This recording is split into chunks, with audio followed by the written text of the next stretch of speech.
तो जहां पर पूंजी इनएक्टिव फॉर्म पर होती है, वहां से पूंजी को बैंक कलेक्ट करता है तथा इस पूंजी को वहां पर इंप्लाइड करता है, वहां पर लगाता है जहां पर इसकी प्रोडक्टिविटी क्या हो, तेज हो जाए। तो ये क्या करता है, न्यूट्रल फॉर्म में जो पूंजी होती है हमारे आपके पास, जो सेविंग के रूप में हमारे पास जो पूंजी होती है, ठीक है, धन होता है, उसको न्यूट्रल फॉर्म में जो कैपिटल होती है उसको कलेक्ट करता है और बैंक ये कलेक्ट करने के बाद उन लोगों को प्रदान करता है जो लोगों को पूंजी की आवश्यकता होती है।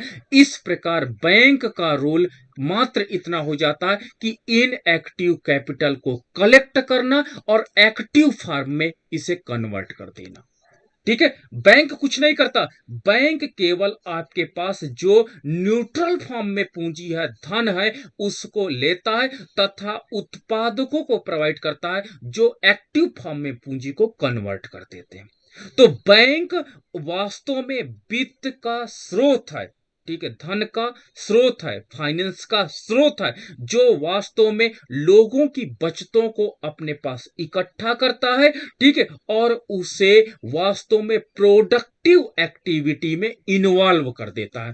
ठीक है, तो लोगों के हाउस होल्ड सेविंग जो आपके पास होता है उनको कलेक्ट करता है, अदर सेविंग्स होते हैं उनको कलेक्ट करता है और एक्टिव इकोनॉमिक एक्टिविटी में इसे इन्वॉल्व कर देता है ताकि इकोनॉमिक प्रोसेस को, इकोनॉमिक एक्टिविटी को प्रमोट किया जा सके। तो बैंक का रोल इतना हो जाता है। तो अर्थव्यवस्था में बैंक इंपॉर्टेंट रोल अदा करने लगते हैं, क्योंकि हमने बस जानते हैं कि अर्थव्यवस्था में किसी भी उत्पादन की गति को तेजी प्रदान करने के लिए, स्पीड प्रदान करने के लिए पूंजी इंपॉर्टेंट रोल अदा करती है और बैंक वही कार्य करता है।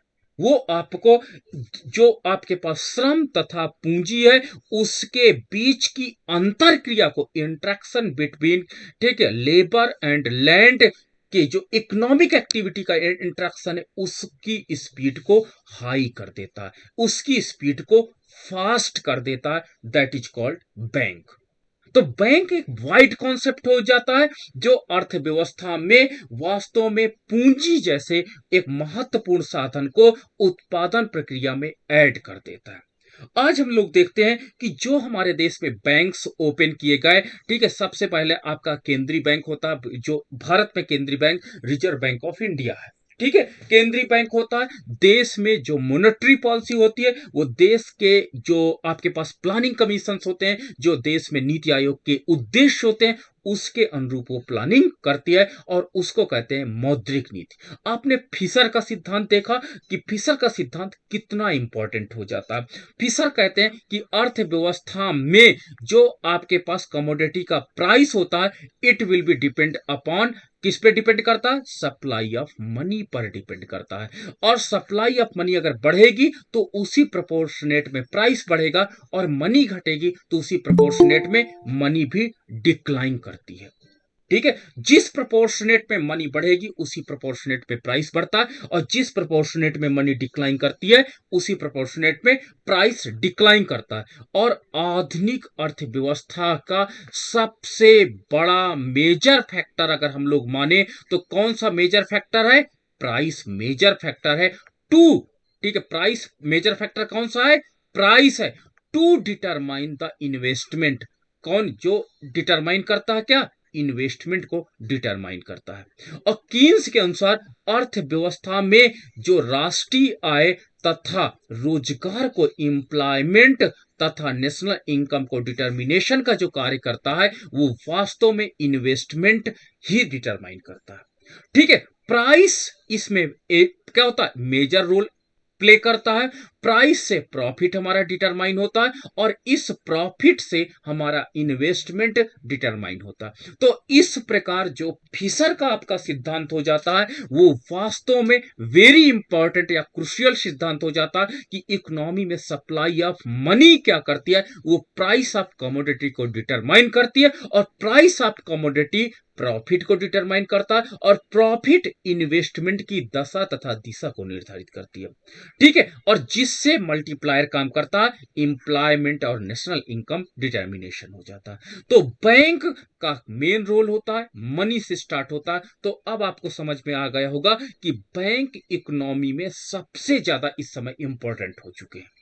बैंक की पॉलिसी इकोनॉमिक एक्टिविटी का डायरेक्शन डिटरमाइन करती है प्रेजेंट टाइम में। तो उस पर आज हम लोग चर्चा करने जा रहे हैं। तो सबसे पहले जो आज हमारे इकोनॉमी में बैंक्स होते हैं, वो कई प्रकार के बैंक ओपन किए गए, और सबसे पहला इसमें जो कॉन्सेप्ट आपका मिलता है, वो सबसे पहला कॉन्सेप्ट आपका आता है, वो आता है वाणिज्यिक बैंकों का। वाणिज्यिक बैंकों का कॉन्सेप्ट सबसे पहले आता है। वाणिज्यिक बैंक, जिन्हें हम लोग कॉमर्शियल बैंक की संज्ञा देते हैं।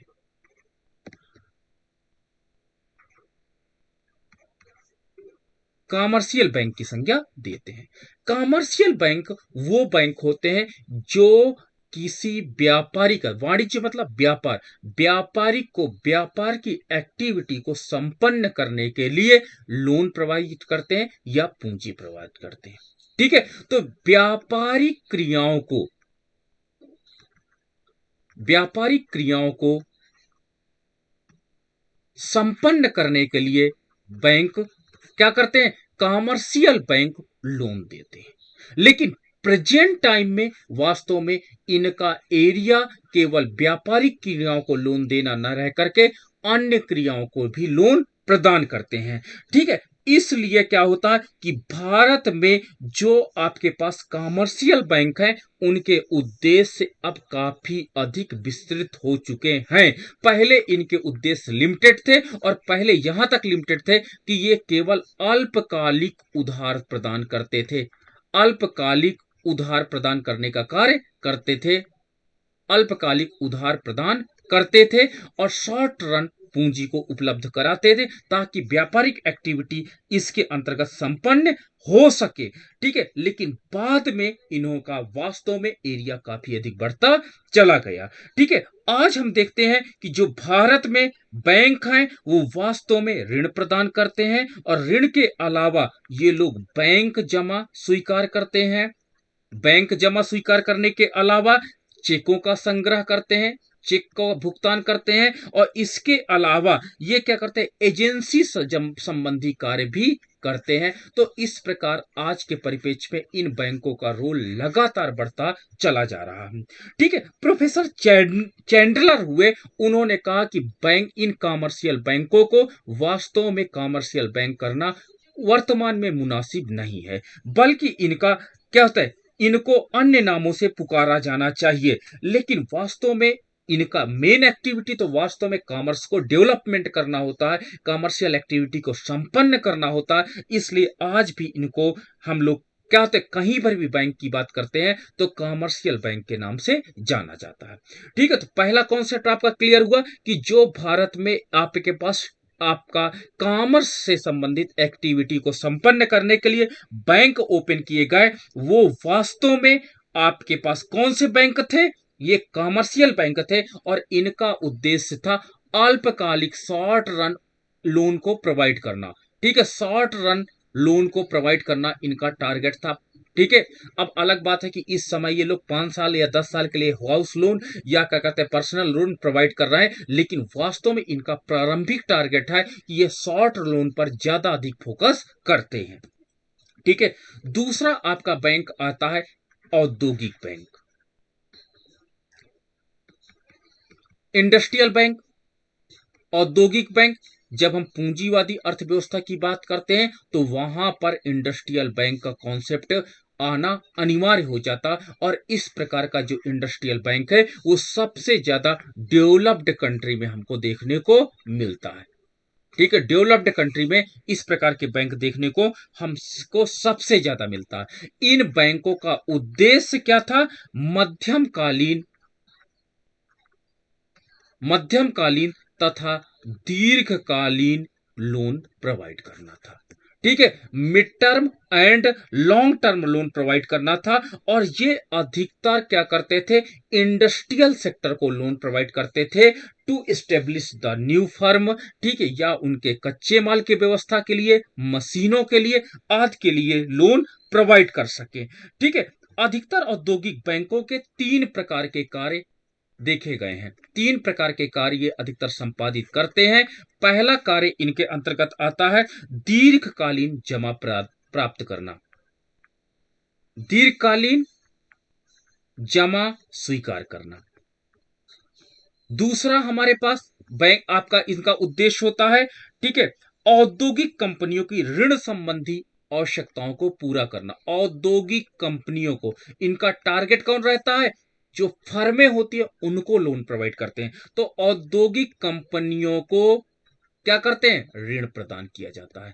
और तीसरा जो हमारे पास इसके अंतर्गत आता है, जो आपके पास शेयर पेपर्स होते हैं, डिबेंचर पेपर होते हैं, आपके पास बॉन्ड होते हैं, उनको खरीद और विक्रय करना कॉमर्शियल सॉरी इंडस्ट्रियल बैंक का उद्देश्य होता है। तो आपने कॉमर्शियल बैंक देखा, कॉमर्शियल बैंक में व्यापारियों को लोन प्रोवाइड किया जाता है और इसके अंतर्गत अल्पकालीन ऋण और अल्पकालीन ऋण अधिकतर 1 वर्ष से कम का ही लोन प्रोवाइड किए जाते थे। और इसमें व्यापारिक क्रियाओं को, जैसे हम लोग क्या करते थे, किसानों से अनाज को खरीदते थे, ठीक है, अनाज को खरीदते थे, गोदाम में रखते हैं और क्या करते हैं, बाजार में उसको बेचते हैं। तो ये आपके पास व्यापार संबंधी एक्टिविटी है। इसके लिए अब किसानों से अनाज खरीदने के लिए जो व्यापारी होते हैं उनको लोन कौन प्रोवाइड करता है, state bank of India, commercial bank provide करते हैं, पीएनबी बैंक ऑफ बड़ौदा प्रदान करते हैं, ताकि इस कच्चे माल को आप खरीद सके और उसको प्रॉपरली आप मार्केट में पहुंचा सकें। तो ये व्यापारिक एक्टिविटी होती है। और इसमें इंडस्ट्रियल बैंक के अंतर्गत हम लोग क्या देखते हैं, केवल मध्यकालीन तथा दीर्घकालीन लोन प्रोवाइड किए जाते हैं। और इसके अंतर्गत जो आपके पास मध्यकालीन तथा दीर्घकालीन लोन प्रोवाइड किए जाते हैं, इसमें दीर्घकालीन जमा स्वीकार करना। आप देखोगे कॉमर्शियल वो जो इंडस्ट्रियल बैंक है वो अल्पकालिक जमा स्वीकार नहीं करते हैं। आप इनने देखा होगा, इन पर जब आप जैसे आईसीआईसीआई बैंक, आपका कहते हैं आईडीएफसी बैंक, तो ये क्या होता है, ये सारे एचडीएफसी बैंक, तो ये सारे बैंक क्या करते हैं, दीर्घकालीन जमा स्वीकार करने पर फोकस करते हैं। ठीक है, दूसरा, औद्योगिक कंपनियों को ये लोग लोन प्रोवाइड करते हैं, ये व्यापारियों को या आम आदमी को लोन प्रोवाइड करना पसंद अधिक नहीं करते हैं। ठीक है, साथ ही साथ डिबेंचर पेपर आपके पास शेयर मार्केट में, बॉन्ड पेपर में, इन सारे पत्रों को विक्रय का कार्य भी इन्हीं बैंकों के द्वारा किया जाता है। तो अब आपको क्लियर हो जाएगा कि इंडस्ट्रियल बैंक का टारगेट होता है बड़ी पूंजी को जनरेट करना और बड़ी पूंजी को संग्रह करना तथा बड़ी पूंजी को इन्वेस्टमेंट करने पे ये इंटरेस्ट दिखाते हैं। थर्ड आपके पास आ जाता है पॉइंट, आपके पास है थर्ड बैंक, तीसरे प्रकार के बैंक जो मिले वो विदेशी विनिमय बैंक मिले। विदेशी विनिमय बैंक मिले। विदेशी विनिमय बैंक वो थे, देखो हमारे देश में क्या होता है, विदेशी विनिमय बैंक वो बैंक होते हैं जो विदेशी मुद्रा को कन्वर्ट करने में क्या करते हैं, हेल्प करते हैं। ठीक है, तो विदेशी विनिमय बैंक क्या करते हैं, विदेशी मुद्रा के लेन देन तथा विदेशी व्यापार के लिए वित्त व्यवस्था करने वाली संस्थाओं को हम लोग विदेशी विनिमय बैंक कहते हैं। ठीक है, मान लीजिए हम विदेश से कोई चीज वस्तु मंगा रहे हैं, अब हमको पेमेंट किस में करना, डॉलर में पेमेंट करना, तो हम फॉरेन एक्सचेंज बैंक पे जाएंगे, फॉरेन एक्सचेंज बैंक में जाएंगे, यहां पर रुपीज देंगे और बदले में हमें डॉलर प्राप्त हो जाएगा और उस डॉलर से हम लोग पेमेंट कर देंगे। ठीक है, तो ये फॉरेन एक्सचेंज बैंक होते हैं, ये हमारे फॉरेन करेंसी को कन्वर्ट कर देते हैं।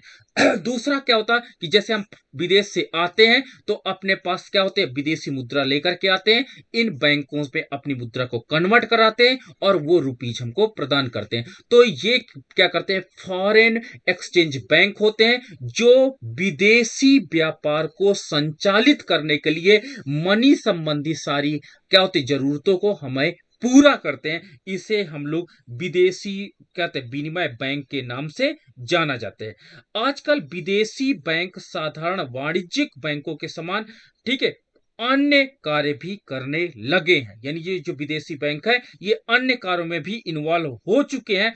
और ये जो बैंक होते हैं इनका कोई अलग वर्ग नहीं है, बल्कि ये क्या करते हैं, विदेशी जो आपके पास सामान्य बैंक है, इन बैंकों की तरह जो विदेशी बैंक का कार्य भी संपादित करने लगे। आपके कुछ बैंक ऐसे हैं जो विदेशी विनिमय का भी रोल क्या करते हैं, अदा कर देते हैं, और आपको फॉरेन करेंसी भी अवेलेबल कराने लगे हैं। ठीक है, तो ये आपके पास फॉरेन एक्सचेंज बैंक है जो इंटरनेशनल ट्रेड को प्रमोट करने के लिए और जो मुद्रा संबंधी आ रही बाधाएं हैं उनको समाप्त करने के लिए इस प्रकार के बैंक बहुत अधिक हेल्प करते हैं ताकि इकोनॉमिक एक्टिविटी प्रॉपरली संपन्न हो सके। चौथा आपका बैंक जो इंपॉर्टेंट बैंक आपका हो जाता है, फोर्थ आपका हो जाता है कृषि बैंक। ठीक है, कृषि बैंक। अब कृषि एग्रीकल्चर सेक्टर वो सेक्टर होता है जहां पर वास्तव में किसानों के पास लाइबिलिटीज क्या होता है, या जिस आधार पर हम लोग पूंजी देते हैं उनके पास कम होती है, और इनको बहुत अधिक क्या होती है, साख की आवश्यकता होती है, क्रेडिट की आवश्यकता होती है। तो एग्रीकल्चर सेक्टर को डेवलपमेंट करने के लिए एग्रीकल्चर बैंक अलग से ओपन किए गए, और इसके अंतर्गत एग्रीकल्चर आवश्यकताओं को पूरा किया जाता है। जैसे आपके पास एग्रीकल्चर आवश्यकताएं क्या होती है, ठीक है, जैसे किसानों को, कृषकों को बीज की आवश्यकता, बीज खरीदना है, और बीज याद रखना जो आपके खेतों में बोए जाते हैं वो 500-600 केजी भी कभी कभी प्राप्त होने लगते हैं। तो और एक ह्यूज अमाउंट में इनको बीज चाहिए होता है, तो बीज पर खर्च इनका काफी अधिक आ जाता है, जिसके लिए ये कृषि बैंक लोन प्रोवाइड करते हैं। ठीक है, हेल्प प्रोवाइड करते हैं। दूसरा आपके पास होता है खाद्य। ठीक है, खाद, खाद का मतलब होता है जो इनके पास डीएपी, आपके पास जितने भी इनके पास उर्वरकता बढ़ाने के लिए ये कहते हैं आपके पास हो जाते हैं। ठीक है, औजार खरीदने के लिए, औजारों को परचेज करने के लिए, ठीक है, ट्रैक्टर है या अन्य चीजें हैं, इनके लिए अल्पकालिक ऋण प्रदान किए जाते हैं। आपने देखा होगा किसान क्रेडिट कार्ड, किसान क्रेडिट कार्ड जब चालू किया गया वो वास्तव में किसानों को अविधि विलंब अल्पकालीन लोन प्रोवाइड किया जाता है। ठीक है, अल्पकालिक लोन प्रोवाइड करने की बात की गई ताकि इन प्रकार की आवश्यकताओं को पूरा किया जा सके। और अभी हाल ही के दिनों में मोदी जी ने क्या किया, प्रत्येक किसान को, ठीक है, प्रत्येक आपको सीमांत एवं तथा मध्यम किसान को 2,000 रुपए पर महीना उनके अकाउंट में देना प्रारंभ किया गया है, जो लोन नहीं है बल्कि एक प्रकार से समर्थन है ताकि वो अपनी एग्रीकल्चर एक्टिविटी को संपन्न कर सके। आप जहां पर कोई किसानों से आप बात करिएगा तो आपको बताएंगे कि हाँ, गवर्नमेंट उनको 2,000 रुपए का एक छोटा सा, ठीक है, लेकिन बहुत इंपॉर्टेंट फाइनेंस उपलब्ध कराती है, जो वास्तव में रिटर्नेबल नहीं है, जो किसानों को एक प्रकार का गिफ्ट मिलता ताकि एग्रीकल्चर एक्टिविटी को प्रॉपरली संपन्न कर सके। लेकिन फिर भी किसानों को बहुत अधिक मनी की, धन की आवश्यकता होती है, और उस धन की आवश्यकता को पूरा करने के लिए, ठीक है, क्या होता, बैंक में 1975 में आपको पता होगा कि क्षेत्रीय ग्रामीण बैंक ओपन किए गए, और ये क्षेत्रीय ग्रामीण बैंक, इनका टारगेट था, ये इनके इसको कोई ना कोई कमर्शियल बैंक स्पॉन्सर अवश्य करता है। क्षेत्रीय ग्रामीण बैंक को कोई ना कोई कमर्शियल बैंक स्पॉन्सर अवश्य करता था, और इनका उद्देश्य था ग्रामीण क्षेत्रों में कृषि साख को बढ़ोतरी दिया जाए और एग्रीकल्चर क्रेडिट को बढ़ाया जाए, ताकि साख के अभाव में, क्रेडिट के अभाव में, वित्त के अभाव में कोई भी खेत खाली ना रहे, और प्रत्येक किसान इकोनॉमिक एक्टिविटी के एक कार्य में इन्वॉल्व हो सके। तो 1975 में यह ओपन किया गया, लेकिन फिर भी ये क्षेत्रीय ग्रामीण बैंक थे, इन्होंने अपनी रिपोर्ट प्रस्तुत की, और ये वास्तव में अपना जो रोल था, इंपॉर्टेंट रोल था, वो अदा नहीं कर पाए, जिसके परिणाम स्वरूप 1982 में आपने देखा होगा एग्रीकल्चर बैंक के अंतर्गत आपके पास नाबार्ड आया।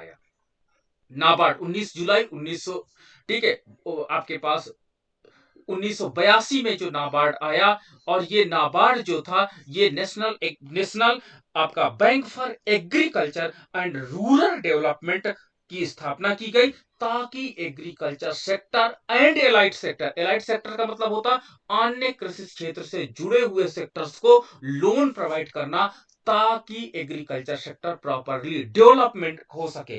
पहले पता, पहले जो भारत स्वतंत्र हुआ था 1955 में, जब एसबीआई का राष्ट्रीयकरण किया गया, तो एसबीआई का राष्ट्रीयकरण किया गया जो कमर्शियल बैंक था, और ये उम्मीद थी कि वास्तव में ये कमर्शियल बैंक एग्रीकल्चर सेक्टर को अच्छा लोन प्रोवाइड करेंगे और हमारे देश में एग्रीकल्चर सेक्टर काफी तेजी से डेवलप होगा। लेकिन इन कमर्शियल बैंकों ने अपना इंटरेस्ट केवल कॉमर्स या व्यापारियों पर दर्शाया और एग्रीकल्चर सेक्टर को बहुत अधिक इग्नोर किया। कारण क्या था कि एग्रीकल्चर सेक्टर वास्तव में एक वो डिपेंड करता था क्लाइमेट पे, और इनकी पूंजी अधिकतर एग्रीकल्चर सेक्टर में जो लोन प्रोवाइड करते थे वो एनपीए में कन्वर्ट हो जाती थी, जिसके परिणाम स्वरूप कमर्शियल बैंकों का झुकाव अधिकतर व्यापारिक क्रियाओं में हो गया, ना कि एग्रीकल्चर एक्टिविटी में। परिणाम स्वरूप एग्रीकल्चर सेक्टर हमारा लगातार पिछड़ा जाने लगा, और जब एग्रीकल्चर सेक्टर लगातार पिछड़ने लगा तो उसके परिणाम स्वरूप गवर्नमेंट ऑफ इंडिया को ये महसूस हुआ कि हमें एग्रीकल्चर सेक्टर के लिए कुछ ना कुछ विशेष बैंक ओपन करना चाहिए, जिसके परिणाम स्वरूप एग्रीकल्चर बैंक की स्थापना की गई। और इसमें ठोस कदम था 1975 में आरआर बीज रीजनल रूरल बैंक की स्थापना करना, लेकिन ये प्रॉपरली सक्सेस नहीं हुए। इसका कारण बहुत अधिक छुपे थे, ठीक है। और इसको एक बड़ा अमाउंट चाहिए था, एक आरबीआई टाइप में एग्रीकल्चर सेक्टर में भी बैंक चाहिए था, और इसलिए जुलाई 1982 में आपके नाबार्ड की स्थापना की गई, ताकि एग्रीकल्चर सेक्टर में तेजी से इंप्रूवमेंट हो सके। तो ये आपका क्लियर हो गया कि वास्तव में इस प्रकार के बैंक की अर्थव्यवस्था में बहुत अधिक आवश्यकता थी, और भारत जहां पर most of the population agriculture sector में क्या होता निर्भर है, प्रत्यक्ष रूप से निर्भर है, और आज भी 55% और 60% के अप्रोक्सीमेट पॉपुलेशन एग्रीकल्चर और एलाइड सेक्टर में कहीं ना कहीं डिपेंडेंट है, वहां पर एग्रीकल्चर बैंक का कॉन्सेप्ट आ ही जाता है। ठीक है, तो एग्रीकल्चर बैंक जो वास्तव में थे बहुत इंपॉर्टेंट थे, और इस प्रकार हमारे पास जापान, अमेरिका, जर्मनी आदि देशों में अनेक नामों से एग्रीकल्चर बैंक ओपन है। ठीक है, भारत में सरकार तथा केंद्रीय बैंक इसके लिए काफी अधिक प्रयत्नशील रहे, और देश में वाणिज्यिक बैंक कृषि वित्त की उतनी अधिक व्यवस्था नहीं कर पाए, जिसके परिणाम स्वरूप कृषि बैंक निम्नलिखित दो प्रकार से हमारे एग्रीकल्चर सेक्टर में आए, और पहला था सहकारी बैंक और दूसरा था भूमि बंधक बैंक। सहकारी बैंक आपने नाम सुना होगा, और दूसरा भूमि बंधक बैंक के रूप में आपके सामने आए। तो ये दो पार्ट में हमारे एग्रीकल्चर सेक्टर में बहुत अधिक इंपॉर्टेंट रोल निभा रहे हैं। तो चलिए अब इन दोनों को कैलकुलेट करते हैं, इन दोनों को काउंट करते हैं, देखते हैं क्या होता है, इनका रोल क्या होता है। पहला हम लोग डिस्कस करते हैं सहकारी बैंक। सहकारी बैंक, ठीक है, कोऑपरेटिव बैंक्स। ठीक है, इसका प्रारंभ सर्वप्रथम जर्मनी में हुआ था। कोऑपरेटिव बैंक्स सबसे पहले जर्मनी में ओपन किए गए थे। ठीक है, भारत में इसका प्रारंभ 1904 में हुआ था, और यह था साख सहकारी साख समिति एक्ट के द्वारा भारत में इस प्रकार के बैंक चालू हुए थे। ठीक है, और समय समय पर इनके संगठन में आज भी परिवर्तन होता रहता है। ठीक है, आज भी हमारे पास जो सहकारी बैंक है वो शहरों में सहकारी बैंक तथा अन्य वाणिज्यिक बैंकों की भांति काम करते हैं। ठीक है, आप देखोगे नैनीताल सहकारी बैंक आपके यहाँ उत्तराखंड में काम करता है, अल्मोड़ा सहकारी बैंक, हर डिस्ट्रिक्ट लेवल पर एक सहकारी उस डिस्ट्रिक्ट के नाम के साथ सहकारी बैंक का नाम जोड़ दिया गया, और इन सहकारी बैंक कॉमर्शियल बैंक की तरह काम करते हैं, बट इनका टारगेट क्या होता है, एग्रीकल्चर और उनसे एलाइड सेक्टर के लोगों की जमा को प्रोत्साहित करना तथा उनकी एक्टिविटी के लिए लोन प्रोवाइड करना, ये इनका टारगेट था।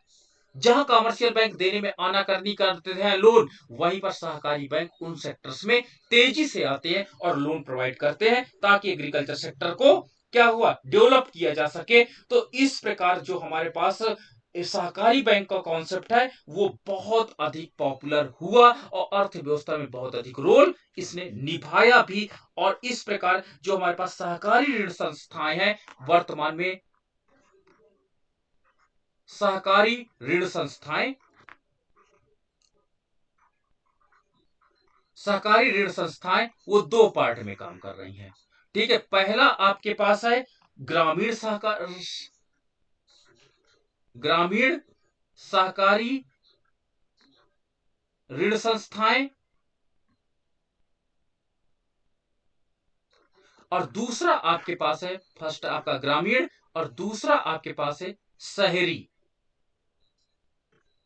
सहकारी ऋण संस्थाएं।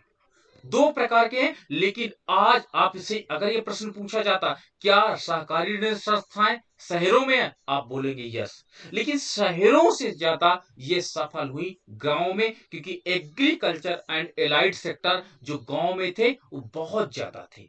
ठीक है, शहरों में भी हैं, हम मान सकते हैं, लेकिन शहरों में एग्रीकल्चर से ज्यादा एग्रीकल्चर एलाइड सेक्टर बहुत ज्यादा है। ठीक है, जैसे आपने देखा होगा बीड़ी बनाना, बीड़ी बनाना आपके पास इनके लिए फाइनेंस की सुविधा शहरी शहरी सहकारी ऋण संस्थाएं उपलब्ध कराती हैं। अब हमारे पास जो ग्रामीण सहकारी ऋण संस्थाएं थी, उनको भी हम लोग दो पार्ट में डिवाइड करते हैं, अल्पावधि अल्पावधि और आपके पास दीर्घावधि। अल्पकालीन या जिसको हम लोग दीर्घकालीन कहते हैं, और अल्पावधि में आपके पास आते हैं राज्य सहकारी बैंक, आपके पास दूसरा आते हैं जिला सहकारी बैंक, और तीसरा आते हैं प्राथमिक, ठीक है, प्राथमिक कृषि ऋण समितियां। और दीर्घकाल के अंतर्गत आपके पास आते हैं दो राज्य सहकारी और ग्रामीण विकास बैंक। ठीक है, दो पार्ट में आ जाते हैं। और दूसरा आपका आ जाता है प्राथमिक सहकारी कृषि और ग्रामीण विकास बैंक। तो इस प्रकार से जो हमारे पास सहकारिता थी वो एग्रीकल्चर सेक्टर को डेवलपमेंट करने के लिए काफी इंपॉर्टेंट रही, और इसने काफी अच्छा क्या हुआ रोल भी अपना निभाया।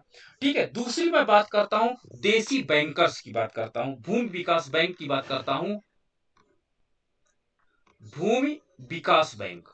ठीक है, भूमि विकास बैंक ये एक ऐसा सेक्टर था जिसमें लैंड डेवलपमेंट की बात की जाती थी, और ये लैंड डेवलपमेंट जो बैंक थे ये वास्तव में भूमि को बंधक रख करके भूमि के स्थायी सुधारों की बात इसके अंतर्गत की जाती है, और इसके अंतर्गत किसानों को दीर्घकालीन ऋण प्रदान करने का कॉन्सेप्ट रखा गया, ताकि आप अपने एग्रीकल्चर सेक्टर की प्रोडक्टिविटी को, ठीक है, लैंड को समतल कर लीजिए, ठीक है, लैंड को प्रॉपर मेड़बंदी कर दीजिए, तो दीर्घकालीन सुधार करके इसके डेवलपमेंट की प्रोसेस को आप क्या करते थे, इंप्रूव करते हैं। और इसी को हम लोग क्या करते हैं, भूमि बंधक बैंक भी कहते हैं, भूमि बंधक बैंक के नाम से जाना जाता है। ठीक है, तो ये हमारे पास क्या होता है, क्योंकि हम अपने लैंड को गिरवी रख करके उसमें स्थायी सुधार के लिए क्या करते हैं, दीर्घकालिक लोन लेते हैं, इसलिए इसे हम लोग भूमि विकास बैंक को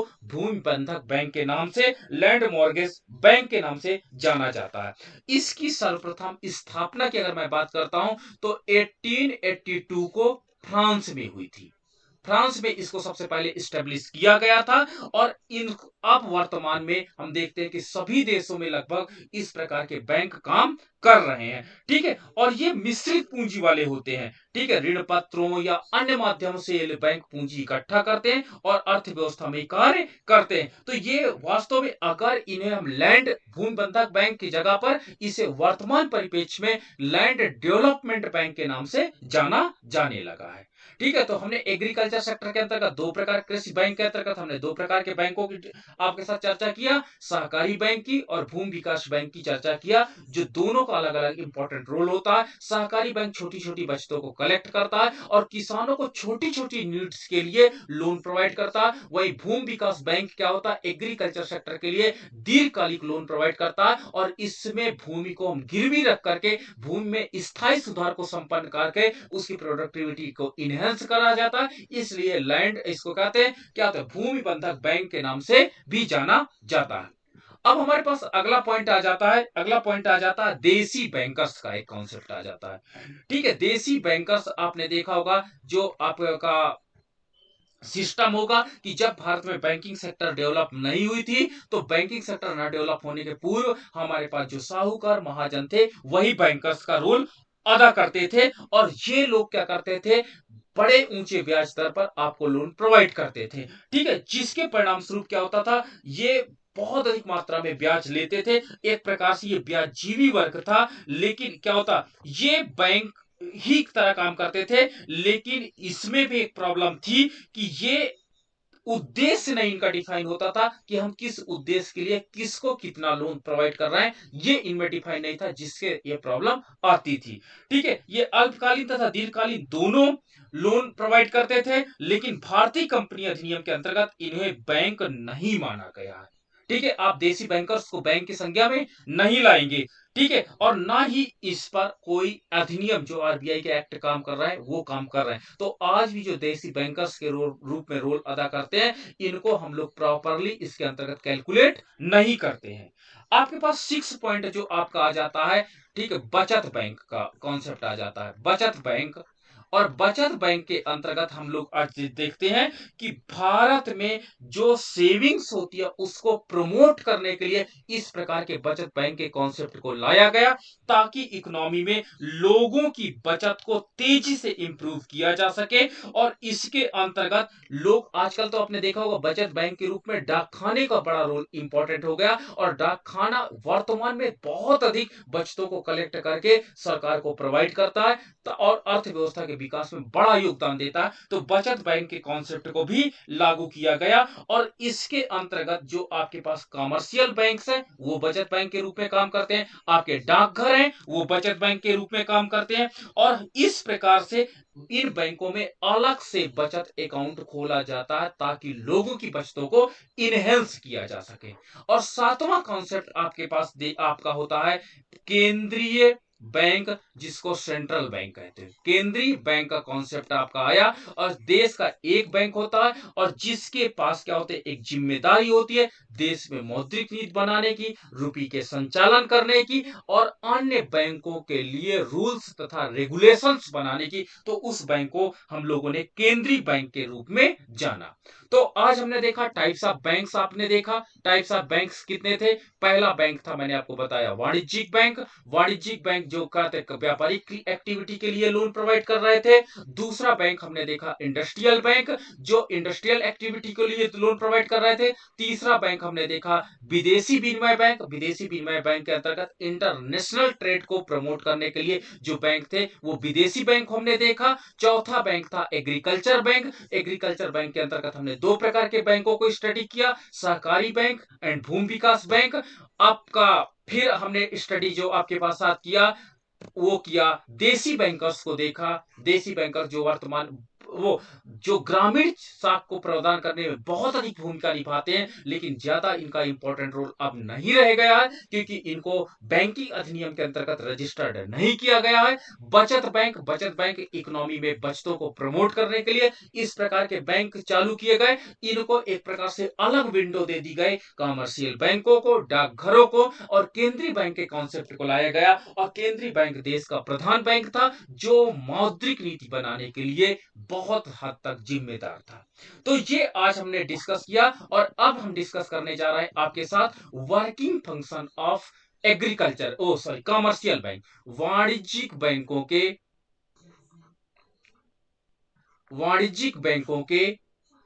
कमर्शियल बैंकों के क्या कमर्शियल बैंकों के कार्य, कमर्शियल बैंकों के क्या कार्य हैं उस पर हम लोग अब चर्चा करने जा रहे हैं। ठीक है, तो कमर्शियल बैंक आपने देखा होगा, जैसे आप एसबीआई को इमेजिन करिए, ठीक है, आप इमेजिन करिए पीएनबी को, बैंक ऑफ बड़ौदा को, जो आपके पास कमर्शियल बैंक है। और इन बैंकों का कई कार्य होता है, लेकिन इनका मुख्य कार्य होता है जमा को स्वीकार करना और उसको इकोनॉमिक एक्टिविटी के लिए लोन के रूप में प्रोवाइड करना। इन बैंकों का मेन रोल होता। तो सबसे पहला इनका रोल आपका होता है जमा स्वीकार करना। कौन? कमर्शियल बैंकों का जमा स्वीकार करना। ये लोग क्या करते हैं? जमा स्वीकार करते हैं। और ये जमा खाते कई प्रकार के आपके पास जमा खाते होते हैं। पहला जमा खाता इनके पास होता है fixed deposit. Fixed deposit account क्या होता है? फिक्स डिपॉजिट अमाउंट के अंतर्गत हम लोग एक निश्चित समय के लिए मुद्रा को फिक्स कर देते हैं और एक निश्चित समय के बाद ये पैसा हमको वापस मिलता है। तो इसमें टाइम बाउंड किया जाता है, 1 साल के लिए, 2 साल के लिए, 3 साल के लिए। दूसरा आपके पास आपको होता है करेंट अकाउंट।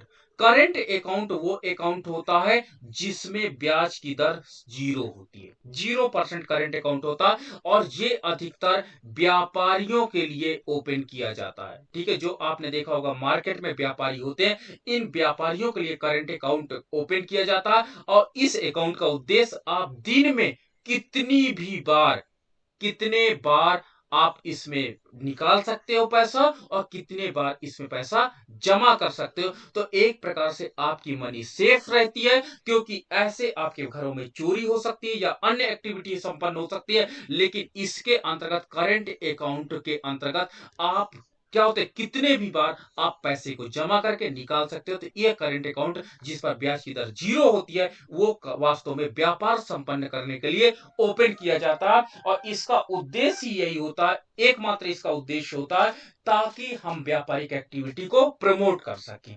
तीसरा आपके पास होता है सी पॉइंट जो है, वो है saving bank account. Saving bank account जो आपका होता है, ये बचत को प्रोत्साहित करने के लिए, अभी मैंने बताया था बचत बैंक का कॉन्सेप्ट आया, तो सेविंग को प्रमोट करने के लिए ये अकाउंट आपका ओपन किया जाता है। आप लोगों में एक गलती आप लोगों ने करते होगे, आपको ये नहीं समझ में आता कि saving bank account limit option को प्रोवाइड करता है, आप इसमें ज्यादा अधिक ट्रांजेक्शन नहीं कर सकते हो। ठीक है, एक महीने में 4 या 5 बार ही ट्रांजैक्शंस को ये अलाउ करता है। ठीक है, और उस पर ये, क्योंकि इस पर ये ब्याज प्रोवाइड करता है, इस समय कुछ इसके आसपास ब्याज है, 2.70 या 75 के आसपास ये ब्याज प्रोवाइड करता है, और इसको आप लोग मल्टीपर्पज करंट अकाउंट की तरह प्रयोग करने लगते हो, जिससे बैंक कभी कभी नाराजगी व्यक्त करता है कि अगर आपको 4 या 5 ट्रांजैक्शन से अधिक बार प्रयोग करना है, तो आप इसको करंट अकाउंट में नहीं, क्यों नहीं कन्वर्ट कर लेते हो। ठीक है, तो सेविंग बैंक अकाउंट गवर्नमेंट का या बैंक का ये उद्देश्य होता है कि आपके जो बैंक अकाउंट्स होते हैं, इसमें बचत को प्रोत्साहित करना, और इसके अंतर्गत लिमिटेड ट्रांजैक्शंस की परमिशन दी जाती है। आपने आप ये देखो, लिमिटेड ट्रांजैक्शंस की परमिशन इसमें दी जाती है, और इसमें कुछ ना कुछ आपको ब्याज प्रोवाइड किया जाता है। ठीक है, अगला हमारे पास जो होता है आवर्ती जमा। आपने देखा होगा डी एक होता है रिकरिंग डिपॉजिट। डी आपका पॉइंट हम डिस्कस करने जा रहे हैं, आवर्ती जमा खाता। आवर्ती जमा खाता, आवर्ती जमा खाता जिसको हम लोग रिकरिंग डिपॉजिट कहते हैं, जिसको आरडी कहते हैं। ये क्या होता है, एक निश्चित अमाउंट आप क्या करते हैं, अपने खाते में जमा करते हैं। जैसे मान लीजिए रिकरिंग डिपॉजिट आपका 2000 रुपी का है। ठीक है, तो 2000 रुपी का है, तो हर महीने आपको 2000 रुपी जमा करना होगा, जिसको आप आरडी कहते हो। और जैसे आपका जो टेन्योर पूरा हो जाएगा, 1 साल, 2 साल, 3 साल, जितने साल का आपने ऑप्शन चुना है, उतने साल बाद विथ ब्याज के, विथ इंटरेस्ट के, और आपको टोटल अमाउंट वापस कर दिया जाता है। यह रिकरिंग डिपॉजिट होता है। इसमें छोटी छोटी बचतों को आरडी के फॉर्म में आवर्त के रूप में, आवर्त का मतलब होता है एक निश्चित गति में पूंजी को जमा करना, आवर्ती। ठीक है, आवर्त नहीं होता, पेंडुलम में आपने पढ़ा होगा, तो उसी प्रकार का एक कॉन्सेप्ट यहां पर लाया गया कि आप एक निश्चित अमाउंट को जब अपने अकाउंट में जमा करते चले जाते हैं आवर्ती अकाउंट के नाम से, तो आपको लास्ट में विथ ब्याज के आपको टोटल मनी रिफंड कर दी जाती है, और इसमें ब्याज की दर सेविंग की अपेक्षा ज्यादा होती है। ठीक है, इसमें ब्याज की दर सेविंग की अपेक्षा ज्यादा होती है। इसमें बीच में आप इस अमाउंट को तोड़ नहीं सकते। अगर इस अमाउंट को बीच में आप तोड़ेंगे, तो उसके लिए आपको क्या होता, पेनाल्टी देनी पड़ेगी, और आपको गवर्नमेंट, वो बैंक तो आपको प्रोवाइड कर देगा पैसा, लेकिन कुछ ना कुछ आपको आरडी तोड़ने में पनिशमेंट जरूर मिलेगा। ई आपका पॉइंट है। ई पॉइंट है आपके पास है गृह जमा खाता। गृह जमा खाता, ठीक है, home safe saving bank account, home safe saving bank account. इसके अंतर्गत क्या होता है, बचतों को और अधिक प्रोत्साहित करने के लिए बैंक क्या करते हैं, एक गुल्लक, बैंक का गुल्लक होगा, वो आपके घरों में रख दिया जाता है। जैसे एसबीआई ने एक गुल्लक जो गृह जमा खाता के नाम पे आपके घरों में रख दिया जाता है, और इसमें, इस गुल्लक में आप 1 रुपए, 2 रुपए, 5 रुपए, 10 रुपए, जितना भी आप डिपॉजिट करते चले जाते हैं गृह जमा खाता के अंतर्गत, वो इस गुल्लक में क्या होता है, डिपॉजिट होता चला जाता है। और जैसे ही क्या होता है, एक मंथ समाप्त होता है, बैंक से एक कर्मचारी आता है, इस गुल्लक का ताला खोलता है, और ताला खोलने के बाद जितना पैसा होता है वो आपके सामने, आपके अकाउंट में चढ़ा दिया जाता है। तो इसके अंतर्गत क्या होता है, ये अधिकतर उन लोगों के लिए खोला जाता है जिनकी पहुंच बैंकों तक नहीं है तथा जिनको प्रॉपरली बैंकिंग एक्टिविटी को ऑपरेट करना नहीं आता। तो ग्रामीण महिलाओं में ऐसी एक आदत देखी गई कि वो लोग घरों से निकलना पसंद नहीं कर रहे थे और उनकी बचत को प्रोत्साहित करने के लिए बैंकों ने गृह जमा खाता ओपन किया, home safe saving bank account, और इसके अंतर्गत एक गुल्लक बैंक के द्वारा आपके घरों में रखा जाता था जिसमें बैंक ताला लगाता है और उसमें जितना आप सेविंग्स करते हो, जितनी बचत करते हो, बैंक का एक कर्मचारी महीने के लास्ट में आता है और उस खात गुल्लक को खोलता है, जितने पैसे होते हैं आपके सामने काउंट करता है और आपके अकाउंट में चढ़ा दिया जाता है। तो इसे हम लोग गृह जमा खाता कहते हैं। ठीक है, और एक और आपका पॉपुलर आपका एफ पॉइंट होता है जिसे कहते हैं अनिश्चित कालीन, ठीक है, अनिश्चितकालीन जमा खाता। ठीक है, ये नाम शायद आप लोगों ने नहीं सुना होगा। इसको कहते हैं इंडिफिनिट पीरियड डिपॉजिट अकाउंट के नाम से जाना जाता है।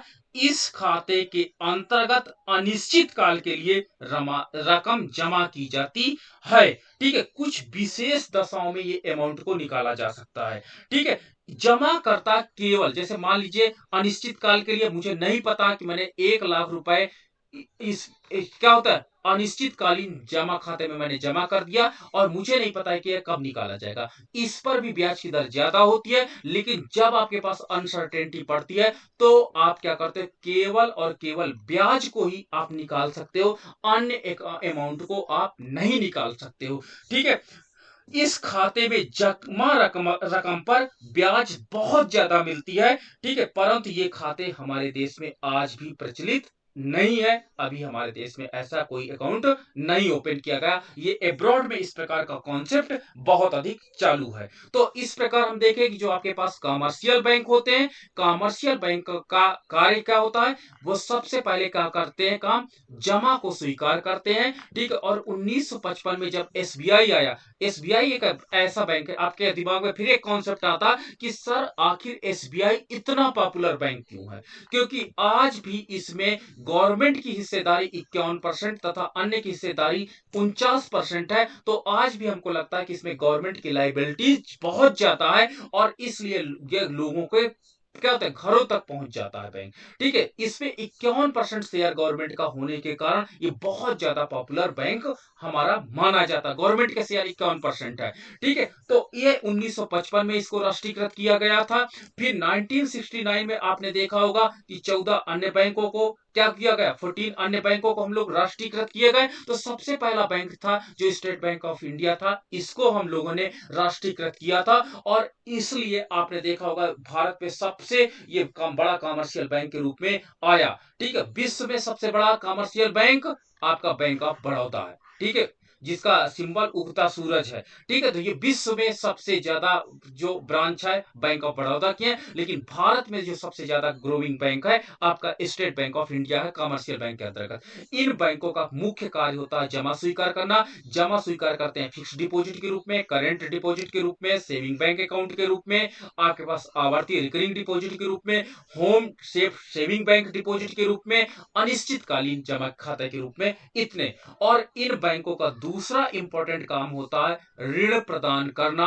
और ऋण प्रदान करने के अंतर्गत ये कई प्रकार के लोन आपको प्रोवाइड करते हैं, जैसे एजुकेशन लोन, सबसे पहले इनका व्यक्तिगत लोन होता है, पर्सनल लोन जिसको आप कहते हो, इस पर ब्याज की दर बहुत ज्यादा होती है, व्यक्तिगत ऋण प्रदान करते हैं। दूसरा आपके पास एजुकेशन लोन, शिक्षा ऋण प्रदान करते हैं। तीसरा आपके पास होम लोन, हाउस ऋण प्रदान करते हैं। ठीक है, आप कॉमर्शियल एक्टिविटी को संपन्न करने के लिए भी ये लोन प्रोवाइड करते हैं। ठीक है, तो इस प्रकार से ये कई प्रकार के कार लोन भी ये प्रोवाइड आपको करते हैं ताकि आप अपने जो व्यापार या उससे संबंधित एक्टिविटी को प्रॉपरली संपन्न कर सकें। तो इनका ये कार्य होता। इसके अलावा ये चेकबुक अकाउंट भी आपका ओपन करते हैं, ये एटीएम कार्ड भी आपको जारी करते हैं, ये आपको क्रेडिट कार्ड भी जारी करते हैं। क्रेडिट कार्ड जितना अमाउंट आपको ठीक है निकालना होता है, इससे कुछ ना कुछ अमाउंट वो ज्यादा प्रोवाइड करते हैं, बट उस पे ब्याज वो लेते हैं। ठीक है, तो और साथ ही साथ ये जो बिल होते हैं, इंटरनेशनल लेवल के जो बिल होते हैं, अमेरिका में कोई पेमेंट हुआ तो उन बिलों को भुनाने का काम भी यही काम करते हैं, ड्राफ्ट का काम करते हैं, ड्राफ्ट आपके बनाने में हेल्प करते हैं। तो इस प्रकार भारतीय अर्थव्यवस्था में जो आपके कॉमर्शियल बैंक है, डेबिट और क्रेडिट कार्ड के माध्यम से, एटीएम कार्ड के माध्यम से लोगों को बहुत अधिक हेल्प प्रोवाइड करते हैं, और ये क्या होते हैं, पूंजी या साख की उपलब्धता लोगों तक बहुत आसानी से कर देते हैं। तो इस प्रकार आज हम इस टॉपिक में देखें कि what is commercial bank, commercial bank क्या है, what type of the bank in India, Bharat में